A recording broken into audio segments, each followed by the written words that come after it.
বেণীমাধব, বেণীমাধব, তোমার বাড়ি যাব। বেণীমাধব, তুমি কি আর আমার কথা ভাবো?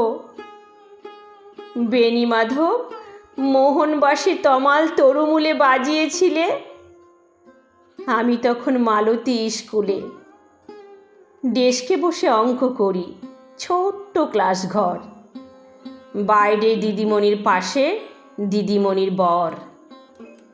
আমি তখন নবম শ্রেণী, আমি তখন শাড়ি। আলাপ হলো বেণীমাধব সুলেখাদের বাড়ি। বেণীমাধব, বেণীমাধব, লেখাপড়ায় ভালো, শহর থেকে বেড়াতে এলে আমার রং কালো। তোমায় দেখে এক দৌড়ে পালিয়ে গেছি ঘরে বেণীমাধব। আমার বাবা দোকানে কাজ করে। কুঞ্জে অলি গুঞ্জে তব ফুটেছে মঞ্জরি, সন্ধ্যাবেলা পড়তে বসে অঙ্কে ভুল করি। আমি তখন নবম শ্রেণী, আমি তখন 16। ব্রিজের ধারে বেণীমাধব লুকিয়ে দেখা হলো। বেণীমাধব, বেণীমাধব, এতদিনের পরে সত্যি বলো, সেসব কথা এখনো মনে পড়ে? সেসব কথা বলেছ তুমি তোমার প্রেমিকাকে?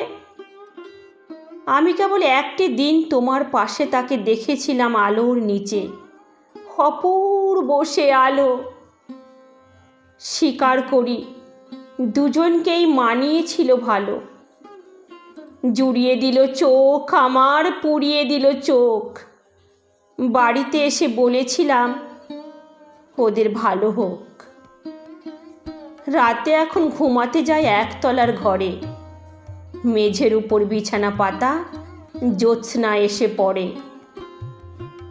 আমার পরে যে বোন ছিল চোরা পথের বাঁকে মিলিয়ে গেছে, জানি না আজ কার সঙ্গে থাকে।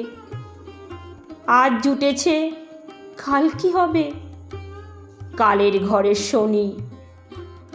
আমি এখন এই পাড়ায় সেলাই দিদিমণি, তবু আগুন বেণীমাধব, আগুন জ্বলে কই। কেমন হবে আমিও যদি নষ্ট মেয়ে হই? কেমন হবে আমিও যদি নষ্ট মেয়ে হই?